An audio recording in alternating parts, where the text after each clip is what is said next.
नमस्कार सबैजनालाई र आज हाम्रा एसएसकेका गुरुमाहरू द्वय पुष्प सुब्बा अनि करुणा राईज्यूको फेयरवेल प्रोग्रामको तपाईँहरूलाई म क्लिपहरू देखाउन लागिरहेको छु र जसको सञ्चालन गर्नुभएको छ सर जेम्स 2023 योन्जनज्यूले। सालमा उहाँले रिटायरमेन्ट लिनुभएको हो र कतिपय कारणवश यो जुन चाहिँ फेयरवेल छ त्यो चाहिँ टाङ्गिएर गएको अहिले भरे अलिकति बताउँला। अनि यस प्रकारले हाम्रो पुष्प सुब्बा उहाँ पनि लगभग 23-24 वर्ष उहाँले सहायिकाको रूपमा शिक्षण पेसामा रहनु भएपछि गत वर्ष उहाँले पनि अवकाश ग्रहण गर्नुभयो र उहाँहरू दुईको फेयरवेल गर्ने कुराहरू चाहिँ बडो मजाले गर्नेछौँ, भव्य गर्नेछौँ भनेर आजभन्दा 1.5-2 महिना अगाडि नै मिटिङहरू बसेर सबै कुरो निर्धारण गरेर लगभग 24 वर्षसम्म उहाँले आफ्नो इमान्दारीपूर्वक निभाउनु पर्ने कर्तव्य निभाइसक्नु भएपछि उहाँलाई यो विजय समारोहमा हाम्रो मङ्पुला समष्टिका सम्पूर्ण शिक्षक शिक्षिकावर्गबाट यो मायाको चिन्ह हामी प्रदान गरिरहेका छौँ।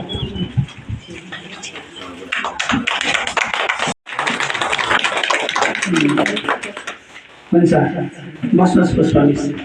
अनि यतिकैमा अनि आजका हाम्रा chief guest DEO Darjeeling Louis Jukli Sujata छेत्रीज्यूलाई हाम्रा एसएसकेका सुपरभाइजर सुश्री गीता छेत्रीज्यूको हातबाट मायाको चिन्ह प्रदान भइरहेको छ।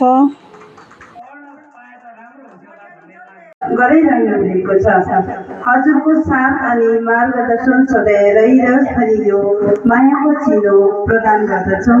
13/6/2025 सम्पूर्ण एसएसके मङ्पुला सिटम र सुपरभाइजर गीता मिसको बाहुलीबाट प्रदान गरिसकेको छ र अरू कुराहरू केही दिन नसके तापनि यसरी हाम्रा सर शरद राईज्यूको बाहुलीबाट पनि खदा अर्पण अनि सल प्रदान भइरहेको छ। अनि हाम्रा सुपरभाइजरज्यूको बाहुलीबाट पनि खदा अनि सल प्रदान भइरहेको छ। अवकाश प्राप्त द्वय गुरुमाहरूलाई अन्य शिक्षक शिक्षिकागणको तर्फबाट पनि खदाहरू अर्पण भइरहेको छ। हेर्दै गर्नुहोला।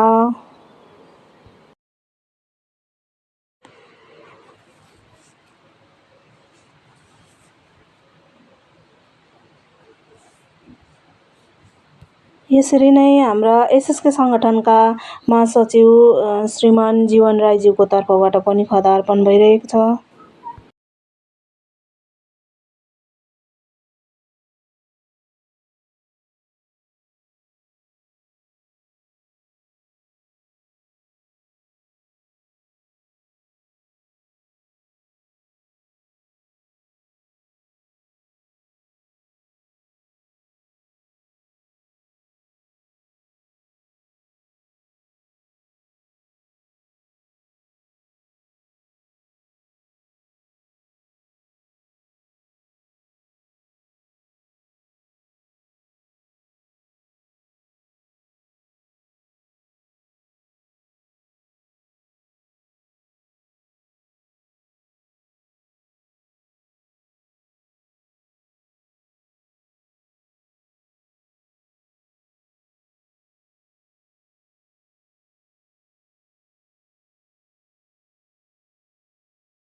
यसरी सम्पूर्ण मङ्पु लाब्दा समष्टि अनि लाट छिटङ समष्टिका शिक्षक शिक्षिकागणद्वारा उहाँहरू द्वय अवकाश प्राप्त शिक्षिकाहरूलाई खदा अर्पण गरेर सम्मान गर्ने कार्यक्रम भइरहेको छ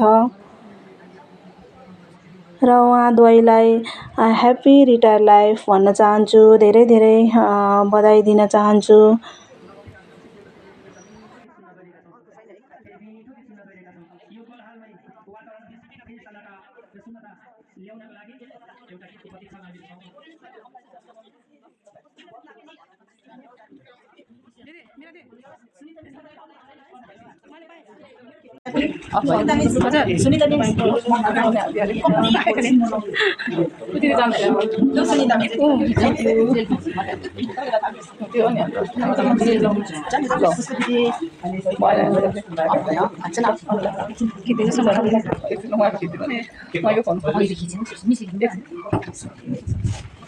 सक्नुभयो सङ्गठनको केन्द्रीय जनरल सेक्रेटरी श्रीमान जीवन राईज्यू एवं हाम्रो यी दुवै समष्टि अर्थात् यो मङ्पू लास्ट सर्कलको सुपरभाइजर सुश्री गीता छेत्रीज्यू एवं सम्पूर्ण आजको यस सानो भए पनि यो महत् कार्यक्रम उहाँ हुनुहुन्छ यस होमस्टेका अनर कमल गुरुङज्यू र उहाँलाई पनि खदा लगाएर सम्मान जनाइरहेको छौँ।